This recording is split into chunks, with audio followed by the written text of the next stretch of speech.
They called him the Scourge of God, a man so terrifying that even the grass would never grow where his horse had trod. As his shadow fell across the Roman Empire in the 5th century, mothers would whisper his name to frighten disobedient children, and mighty emperors would tremble at rumors of his approach.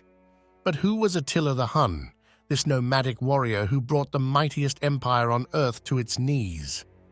The story begins not in the marble halls of Rome, but on the wind-swept plains where the Hunnic people had mastered the art of mounted warfare. Picture a young boy, born around 406 CE, learning to shoot a composite bow from horseback before he could walk, drinking mare's milk from leather pouches, and sleeping under the stars in felt-lined tents. This was Attila's world, harsh, unforgiving, and governed by the law of strength. But as we'll soon discover, this early training would forge him into a weapon that would shake the foundations of Europe. What must it have been like to stand before the adult Attila? Contemporary accounts describe a short, broad-chested man with a thin beard, flat nose, and small, deep-set eyes that seemed to burn with an inner fire. Yet this seemingly unremarkable figure commanded absolute loyalty from his warriors and struck terror into the hearts of his enemies.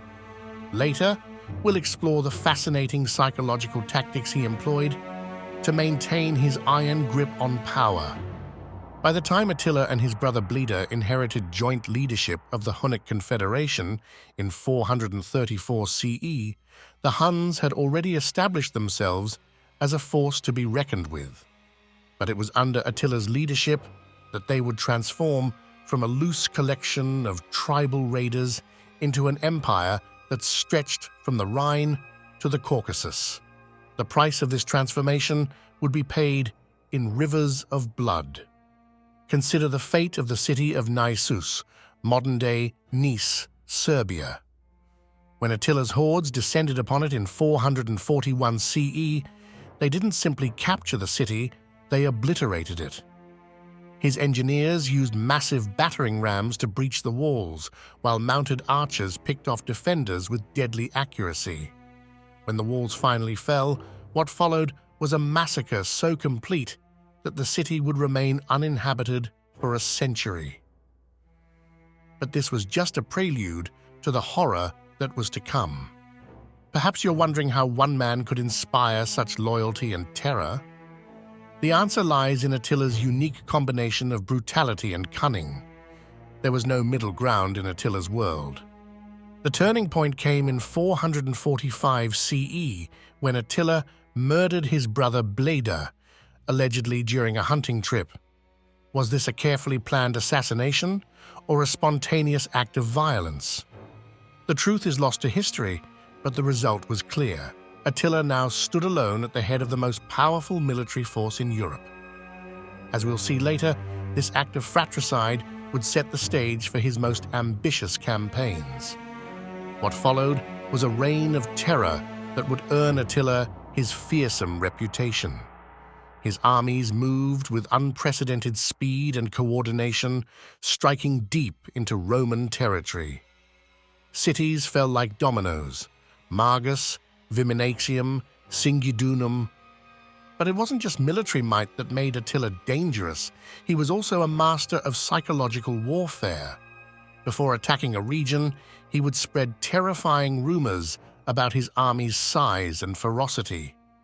By the time his forces arrived, many cities would surrender without a fight, having been paralyzed by fear. Those that resisted often faced complete destruction, their inhabitants enslaved or massacred, their buildings razed to the ground. In 447 CE, Attila launched his most devastating campaign yet against the Eastern Roman Empire. His armies swept through the Balkans like a wildfire, destroying everything in their path. More than 70 cities fell to his forces. The walls of Constantinople itself trembled as his horsemen appeared on the horizon.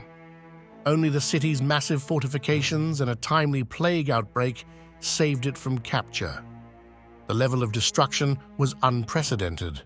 Roman chroniclers describe fields littered with bones, rivers running red with blood, and the sky darkened by the smoke of burning cities.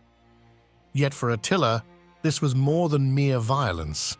It was a calculated demonstration of power. Each atrocity served a purpose in his grand strategy of empire building. As we'll explore later, one of the most fascinating aspects of Attila's reign was his complex relationship with Roman civilization. Though he scorned their luxuries and called himself the destroyer of cities, he maintained a court that increasingly mimicked Roman customs. He employed Roman secretaries, entertained Roman ambassadors, and even considered himself a legitimate successor to Roman authority. Consider the famous account of his meeting with Pope Leo I in 452 CE. Attila, at the height of his power, had invaded Italy and seemed poised to sack Rome itself. Yet after his encounter with the Pope, he mysteriously turned back. The question of Attila's true character continues to fascinate historians. Was he simply a brutal warlord, or was there something more complex at work in his psyche? Those who met him described a man of surprising contrasts, capable of both extreme violence and unexpected mercy, living simply despite his vast wealth and maintaining strict discipline while allowing his armies to engage in wholesale slaughter. His death in 453 CE was as dramatic as his life. On his wedding night to a young bride named Ildiko, after a tremendous feast, Attila retired to his chamber. He was found dead the next morning, having apparently choked on his own blood from a nosebleed while in a drunken stupor. It was an inglorious end for a man who had made emperors tremble. Or was it? Some historians suggest he may have been poisoned, perhaps by his new bride acting as an agent of Rome. The truth remains one of history's great mysteries.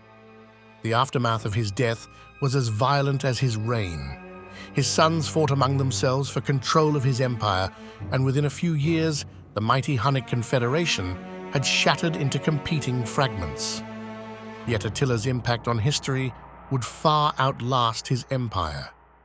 The migrations he set in motion would reshape the ethnic map of Europe, while the weakness he exposed in Roman defenses would contribute to the empire's eventual collapse. But perhaps Attila's most enduring legacy is the way he has come to symbolize the raw, destructive power that periodically erupts from the margins of civilization to challenge the established order. His name has become synonymous with ruthless leadership and military terror. Even today, political leaders are sometimes compared to him, usually not as a compliment. What lessons can we draw from Attila's story? How did this tribal leader manage to build an empire that stretched across much of Europe? The answers lie in his unique combination of military innovation, psychological manipulation, and strategic brilliance. His mounted archers revolutionized warfare, while his policy of total war, the systematic destruction of all who opposed him, created a climate of fear that made resistance seem futile. Today, archaeologists continue to uncover new evidence about Attila's reign, while historians debate the true extent of his influence on world history. But one thing remains certain. In the story of human civilization, few figures have inspired such a potent combination of fascination and horror as Attila the Hun, the man who called himself the Scourge of God. Was Attila's brutality justified, given his situation, or was he a mad, senseless ruler? Let us know what you think in the comments, and don't forget to subscribe to the channel if you'd like to see more videos like these.